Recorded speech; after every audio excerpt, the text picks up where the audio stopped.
Martin, we're married for 2.5 years. I'm in Australia on a 600, which is expiring next week, but NAB's not allowing us to open up the joint account on the temp visa. That's why we can only open up. Okay, I understand. So, Roma, these are your entire relationship facts are relevant in understanding when to apply for a partner visa. So, there's two factors. When should you apply for a partner visa? Is visa deadline.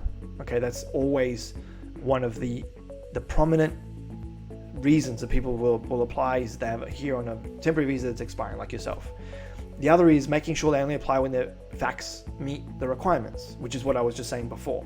Now, knowing a bit more about your facts, now that you've kind of elaborated a bit more, being married for 2.5 years and being now here on a visitor visa, assuming you have all the other evidence, then you lacking a joint account on its own is unlikely to be an issue, because now that I understand a bit more about your relationship facts. But it depends. It really depends on everything else that you've been able to accumulate.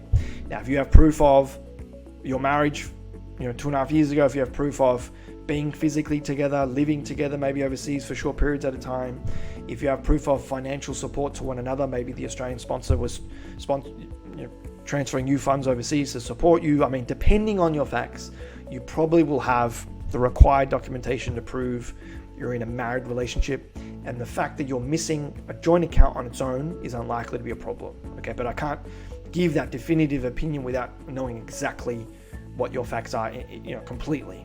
And the only way for me to do that is either in coaching calls for people that have coaching calls included in their packages, or planning sessions, which are one-on-one, very similar to coaching calls, Zoom calls with me where I can get to know more about your relationship. You can book a planning session on our website, but based on the limited facts that I've got from your post, I don't expect it to be a problem on its own, as long as you have everything else behind you. Okay.